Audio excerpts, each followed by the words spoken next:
কালকে বিশ্ব বিহায়া দিবস চলবে। রূপসা ব্রিজ যখন তো আড়ায়াত নামে যাবে, লেডিস আর পেটিসির গুতোগুতির ঠেলায়।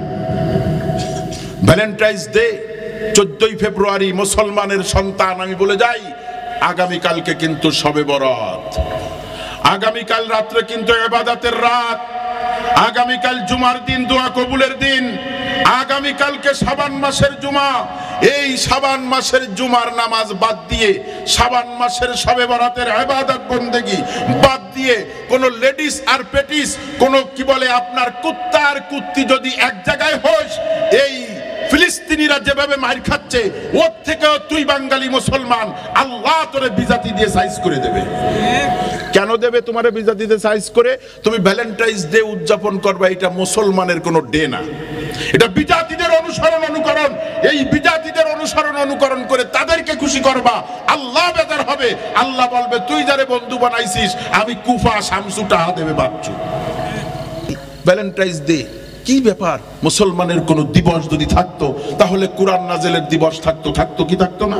মুসলমানের যদি কোনো দিবস থাকতো, রসুলের আগমনের দিবস থাকতো, মুসলমানের যদি কোনো দিবস থাকতো, রসুলের ওফাত দিবস থাকতো, কি বলে আপনার মুসলমানের যদি কোনো দিবস থাকতো, মক্কা বিজয় দিবস থাকতো, এরপরের যদি থাকতো আবু বকরের জন্ম দিবস, উমরের মৃত্যু দিবস, উমরের জন্ম দিবস, এইভাবে করে যাদের ওসিলায় মুসলমান আমরা হইছি, তাদের দিবসগুলো পালন করা লাগতো।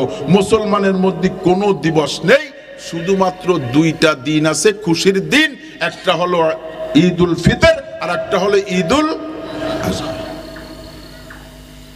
দিবস পালন করে ভ্যালেন্টাইন্স ডে, ওই শয়তান কোথাকার রে, তুই টা আবাইছিস কোন বাপ? ফজরের নামাজ পড়ে আইছে, আব্বু আসসালামু আলাইকুম। বাবা রে বাবা, রাবেয়া বসলি, কি হয়েছে মা? আব্বু আজকে আমাদের একটা অনুষ্ঠান আছে, আমাদের কলেজ থেকে সবাই যাবে, তো 5,000 টাকা। আমি তো বলছিলাম এক সপ্তাহ আগে, হ্যাঁ মা বলছিলাম, তো 5,000 টাকা আজকে না দিলে তো হবে না। ঠিকই, বাপর মা রে করছে, নান্টুর মা ওই বিছানের তলে বালতির তলে 5,000 টাকা আছে, ওই নান্টুর গুন্ডে দিয়ে দাও। এই দিতি টাকা দিতি ও বেরোতি হু করে মোটরসাইকেল একটা বাড়ির গেটের সামনে দাঁড়ায় গেছে। এসে আমার মেয়ে ওই মোটরসাইকেলে আমার সামনে ওর বন্ধুর মোটরসাইকেলে উঠে ঠিক এইভাবে জড়ায় ধরছে। আমি বাপ বসে বসে দেখতেছি। আমি কি আমি বাপ? ওরে আমি বাপ না, আমি তো রাস্তার কুত্তার থেকেও খারাপ। উলাইকা কাল আনআম বাল হুম আদাল। টাকা কার? মালিক আজি দিছে নাই না, আমি আজির কাছ থেকে নিছি। হ্যাঁ ওই খবিস, তুমি মসজিদের প্রথম কাতারে যায় আর একজনের জায়গা জুড়া আরো কি? হ্যাঁ উনি যাওয়ার দরকার নাই। ছেলে এসে করছে, আব্বু আমি তো 3,000 টাকার কথা কইছিলাম, 2,000 টাকা আমার কাছে আছে, আপনি তো আপারও দিয়ে দিয়েছেন 20,000, 5,000 আমারটা দেন, নিয়ে যাও। ও মোটরসাইকেল একটা নিয়ে বান্ধবী নিয়ে চলে গেছে গিলেতলা ক্যান্টনমেন্ট পার্কে।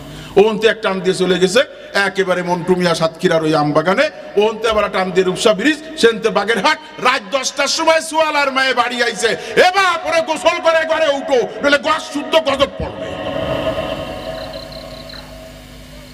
বুঝেন? তিতে ওয়াজ, ওষুধ তিতে হলে গাল ব্যাকসায় ফেলাই দিলি ডাক্তারের কিছু আসে যায় না। কেন এত গজব? কেন এত বালা মুসিবত? কেন এত অভাব? কেন? দান এবার বড়ান দান কিডা কয়লা ভাইছে? 3 মন যদি বিঘে হয়, খরচ হইছে কত টাকা? তার খরচের টাকা তো দূরের কথা, কাটার টাকাও তৈরি, যে কয়টা কিসের লাগিছে কাটতি ওই টাকাও তৈরি, আর আগের খরচ বাদ দিলাম। কন্দি কেন পোকা ধরে?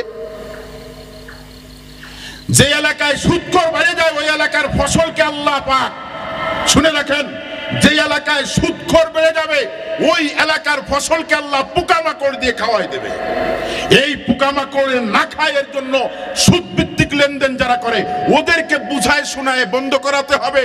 যদি না বুঝায় ওদেরকে এলাকা ছাড়া করে দিতে হবে, তা না হইলে কিন্তু আপনার ফসল ঠিক থাকবে না। বলে গেলাম এটা। শুধু এটাও না, আল্লাহ পাক রব্বুল আলামিন যেই ব্যক্তি সুদ ভিত্তিক লেনদেন করে আল্লাহর সঙ্গে যুদ্ধ ঘোষণা করে। সে তুমি আল্লাহর সাথে যুদ্ধ ঘোষণা করবা আর আল্লাহর জমিনের ফসল খাবা, অত সোজা হবে না।